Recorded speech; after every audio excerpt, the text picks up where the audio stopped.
your name is also Panchali and also Krishna. But that is what you call me. Yes. But doesn't it mean anything when I say it so lovingly? I didn't mean that, Krishna. We have the same curse of the dark skin. In this, you and I are alike. Krishna, it is a good name for our sameness. Sometimes I don't understand you at all. Do you know why you are here, Krishna? I've heard this story told more times than I can count. For 40 days and nights, your father and his kingdom fasted and prayed. And then, on the 40th night, you stepped out of the fire. Behind my brother. After all, it was him my father wanted. Look at his name. Drishtadyuman. It means the destroyer of enemies. It is a solid name, if unimaginative. And Draupadi, daughter of Drupad. Perhaps Agni Jyotsna is more fitting for one who is going to change the course of history. Am I really going to change the world, Krishna? Did the voice say that when I was born or created or whatever it was? You were confused. Do you remember? You tripped over your own attire. No, I don't. I remember my brother's hand in mine and father's embrace. And yet you say he doesn't care for you. He gives me everything a princess could ever want. I have handmaids to wait on me, dancing and singing lessons, lessons on courtly behavior. Yet, I want more. To not be content is only to be human. But I don't understand. If I am that important, shouldn't I be trained like my brother?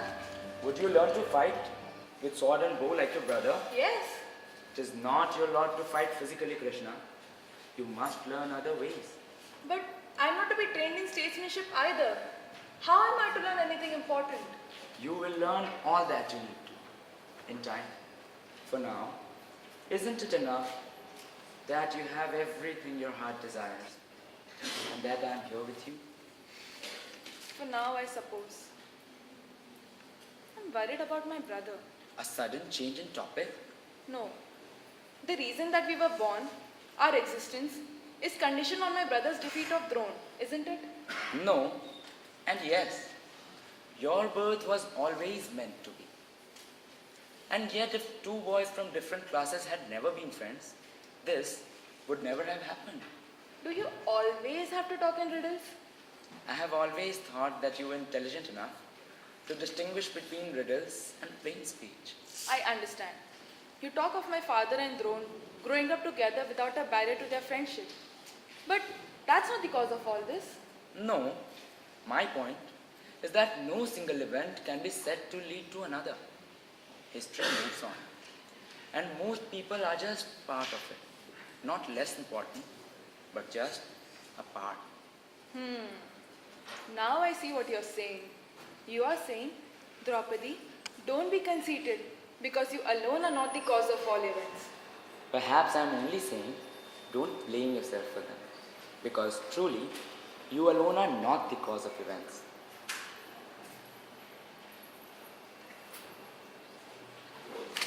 Although I tried not to complain to Krish, I didn't truly believe that my father was happy to see me. How could I, when I recalled his pleasure at seeing his son and his incomprehension at seeing me? Being a woman in this world was a good thing, wasn't it? My father believed my brother was different, yes, but not better than me. So,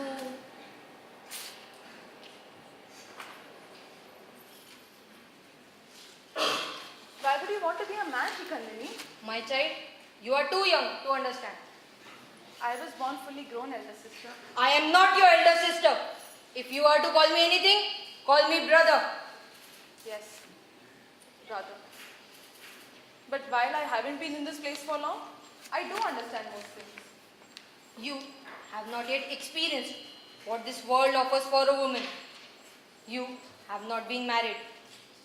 You have not loved, nor hated as dearly as I have. And you have not felt helpless yet. You will someday. And then you will understand why I born as I do and why I will not rest until Bhishma is destroyed.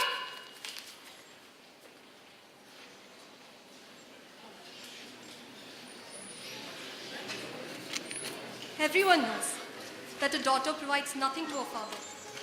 The only time she is truly of any value is when all men seek to achieve her. At a Swayamvar, she's the most important thing in the world. My Swayamvar, not the way I had imagined it, with a handsome, courageous hero like Arjun riding in and winning me over countless lesser men. But I was won by Arjun, and Arjun alone. And yet my mother-in-law wanted me to be shared, like a piece of property. I tried to reason with them all, but I was scared, as no wife ever should be of her husband's family. And yet in that little cottage, none of them could look at me as they tried to work out what to do without incurring sin.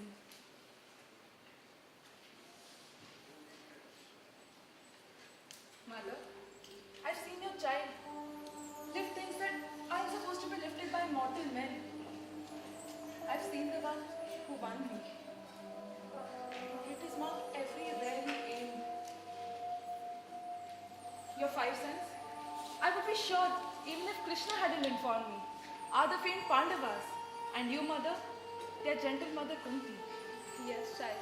I'm sorry. I never meant to bring this sin upon you. But with all respect, you could just take it back. No. This is the solution that my eldest, wisest son Yudhishthir has given.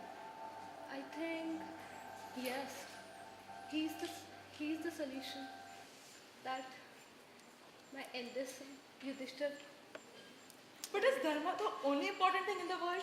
my daughter. Few things are as important as a life lived properly.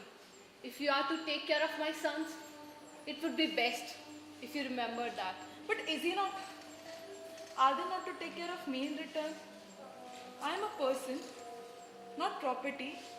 I too have feelings and My sons are some of the finest men in the land. They will always protect you. And in return, you must make their world a comfortable, cheerful one. gentle mother, I pray It that you cannot. If it were possible, I would take back my words.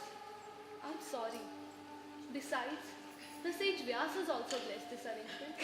Krishna has advocated it. Krishna. Yes, all these learned men cannot possibly be wrong.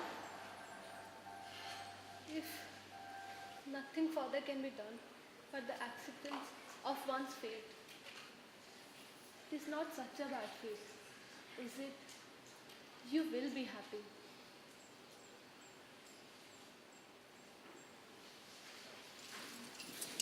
Then we went back to my father's house, asking for his blessing to be married again, and to 4 more men. I waited for him to be angry. I waited for my brother to take out his sword, as he had when Karn had tried to participate in my Swayamvar. And I waited and waited. That was the first time I was disappointed by the men in my life. It would not be the last.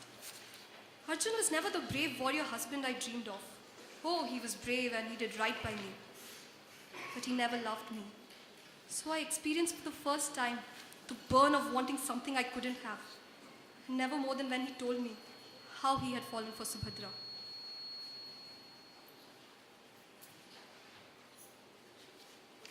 Yes, I come to seek your blessing. you have it. Is that all? I have other matters to attend to. But I think Lord Arjun was hoping that we could be Friends, you who are so young, you haven't yet experienced what it is like to be married. To devote yourself to your husband's life. What makes you think that we have anything in common? still. I've always thought that we're a great lady and a kind one. I'm not being very kind, am I? Forgive me. All this has rather been sudden for me. I never thought that the outcome of Arjun's exile would be yet another marriage. It was rather sudden. I am still unaccustomed to change myself. I understand. Having to leave behind all you had, and that too in such haste.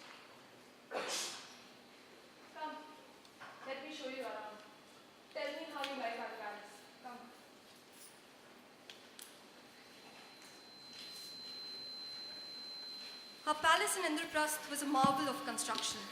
Enough has been said on the subject, but I loved it particularly.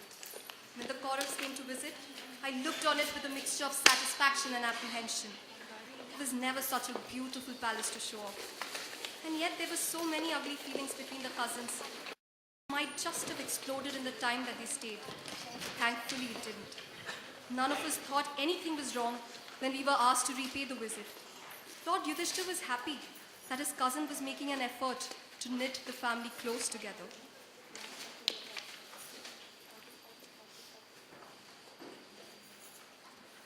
Do not bother to get up on my account. I must.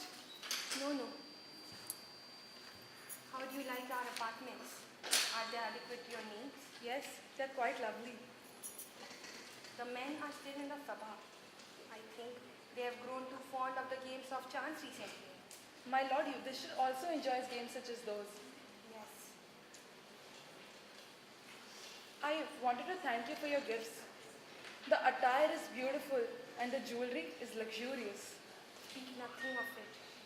Of course, I didn't pick them myself, though I felt the materials. I couldn't see such pretty things. It was a great thing to do for love. For love, we who have been married know what is more important than love. Duty. So you too have had your eyes open. I hope your awakening wasn't as harsh as mine. I leave you to get ready.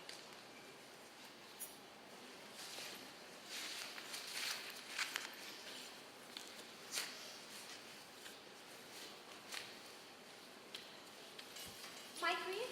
Oh, it's terrible. Calm yourself. Do not forget that you are a queen's maid. But my queen, the men in the sabha. It is precisely because we are in Duryodhan's house that we must behave with serenity and dignity, as befitting a queen and a loyal attendant. My queen, What's the matter with you? they have gambled everything and lost. Who has? And when there was no one left, my lady, they gambled you. How come you come by this information? No ladies are permitted in the sabha. The guard, he told me, and he's come to fetch you to the sabha. He's outside the door, my queen, and he says that he has to take you. What are you talking, girl? I'm a queen. I'm not to be summoned like a dasi. Oh, your highness. But the messenger, your highness. The messenger will stay. Quiet, both of you. Let me think.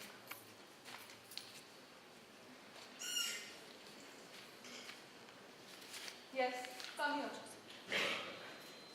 The messenger will go back to the sabha and inform the lords that if a woman has to be staked, she must be staked by the one who owns her.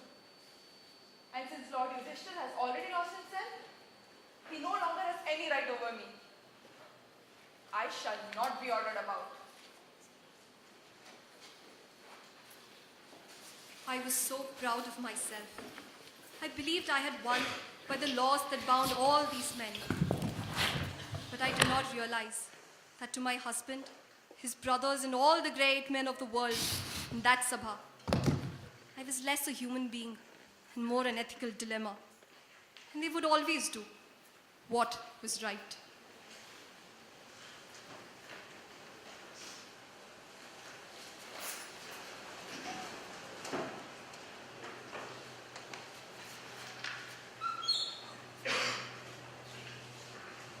So, this is it?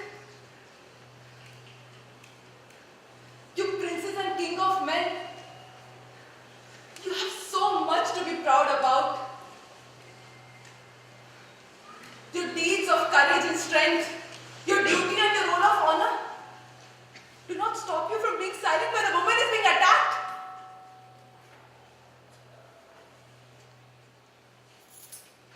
And you were always envious of your own kin. How dare you enact the dark and dirty thoughts hidden in the recesses of your mind?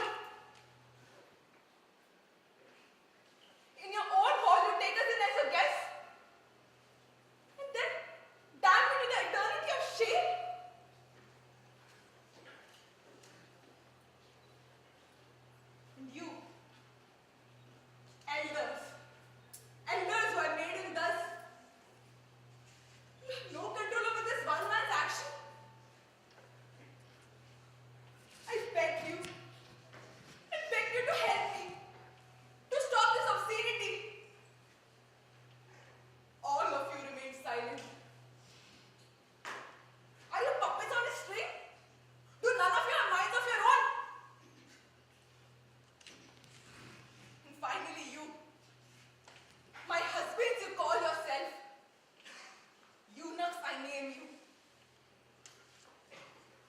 swear to protect me, but each of you took me as your wife? Is the sacred thread of marriage so meaningless? Cowards. No. I'm neither a queen nor a wife. I'm not a woman. Not even a human being. All you men in the Sabha, you reduced me to this. And all that remains is your death. I am that death. I am wrath and ruin. And I will see you all get ruined before my life is through. This hair I will not tie until I wash it in Kaurav blood. This is my promise to you all.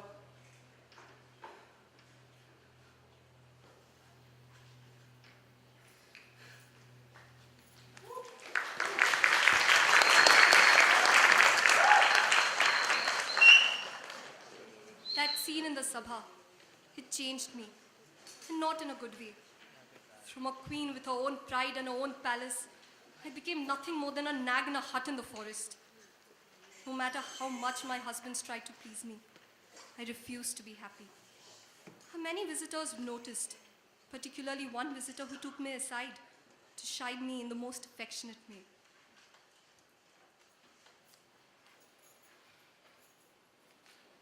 Don't you think you have said enough, Krishna? I can never say enough, Krish. Your husbands have been kicked out of their kingdom. Besides, they have put up with living here in the forest without any material comfort. Don't they deserve some measure of happiness? Am I not sharing their burden? But they aren't sharing mine. That is why I have to remind them, day after day, what is it that they have done? From what I heard, it wasn't they that did it. Their inaction led to my disgrace.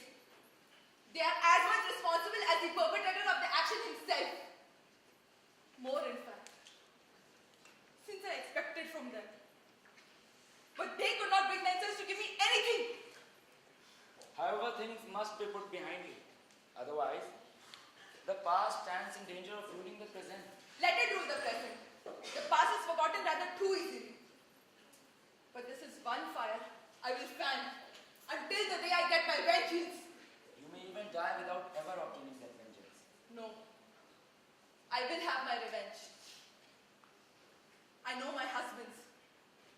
I know what losing the kingdom has done to all of us. There will be a war. And it will be a righteous one. With the victory on our side. Those who desire something greatly often find themselves in danger of obtaining it. That is what I believe. Besides, look at that crow's nest you call here. Do you mock my oath? After all, I don't remember you coming to my aid either. Are we not friends? I'm sorry. I didn't mean it. Believe me when I tell you I did everything I could to help you, Krishna. And I'll continue doing so, as long as you need my help.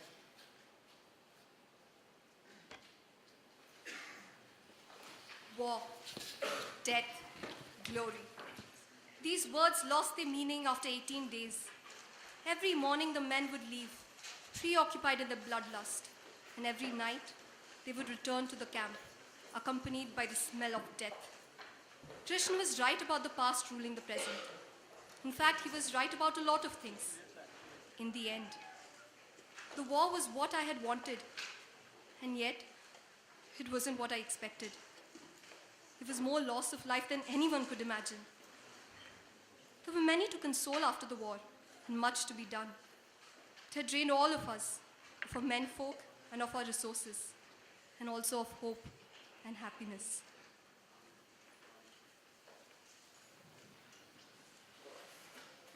Grandsons are dead. My grandsons. And my eldest son, Kern. No. Can't be. I was ashamed to own him. And I'm ashamed now that I did not. My son, my eldest, killed by his own brother. This was never what I wanted. But you never acknowledged him. Never. There was nothing I could even now.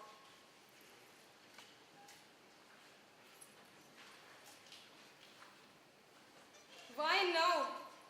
Let me grieve in peace. I understand that you have plumbed the depths of sorrow. Do you really understand?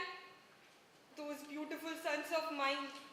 I waited and hoped for 2 years for just one child, just one, to prove them all wrong. And I got 101, each one bright and beautiful. My eldest, I prayed that he'll return to me safely, no matter what happened. And yet, my prayers were not answered. Why must fate be so cruel? I'm sorry. But fate has been cruel to us all.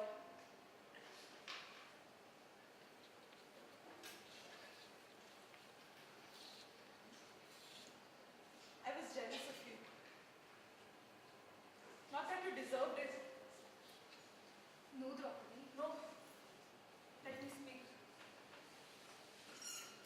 I was jealous that you loved and were loved. That you were a husband who was already mine. This is a harsh world that prevents two lovers from being together. And I'm sorry I played a part in it. I do have things to say. As a young girl, I was resentful of your previous claim on Arjun. But you did what I never could have done. You took your share of their punishment. It was an honor to raise your children. My poor dead children. Yours.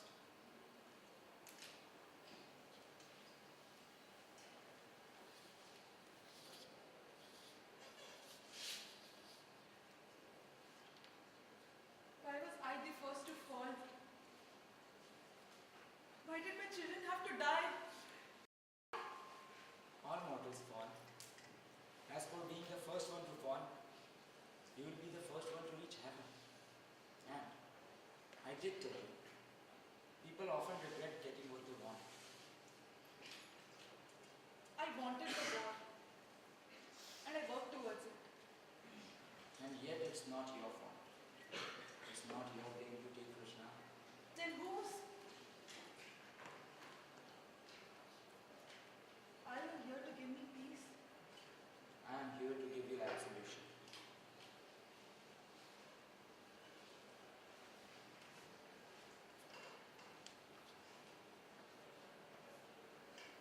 All that I've shown you of my memories and my experiences may seem true.